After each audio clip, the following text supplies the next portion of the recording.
The Silver Surfer.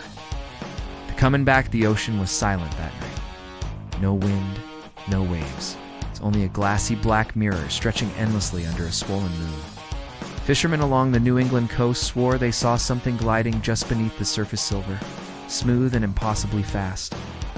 At first they thought it was light refracting from the moon, but then came the hum, a low, throbbing resonance like the earth itself exhaling. By morning, entire towns were empty. Doors hung open. Breakfasts sat unfinished. Boats drifted ashore with no one aboard. The only sound was the distant scrape of metal on stone. A lighthouse keeper named Elias was the first to record it. His journal was found weeks later, the pages soaked in seawater, ink smeared but still legible. He has returned, not the savior they promised, not the hero I saw in the old stories. He glides over the waves like a shadow cast by no sun, his eyes empty galaxies, pulling everything into them. He doesn't speak. He doesn't need to. The air bends when he looks at you. I thought he had come to save us. The children are gone. The tide took them. The tide took everything. When investigators combed the rocky coast, they found deep grooves etched into the cliff's parallel lines, as though carved by a blade longer than a ship. A tool on earth could have made them. A handful of survivors barricaded themselves in a church inland, whispered about the Comen. None dared say his true name.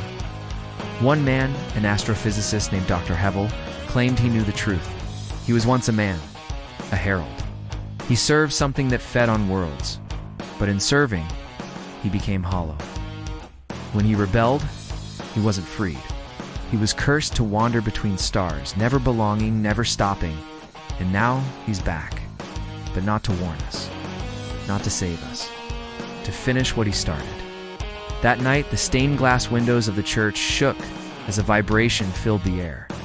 The survivors covered their ears as the hum grew louder, cracking the stone walls. Someone screamed, then silence.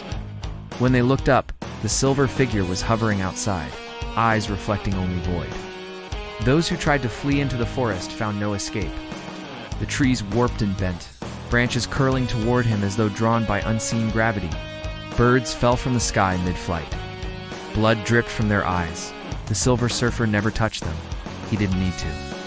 Wherever his board passed, the world decayed. Salt water seeped from the soil. The air smelled of rust and ozone. In a final broadcast, a ham radio operator managed to capture his voice, or something like it. A vibration translated into words no human throat could produce. Your world was spared once, not again.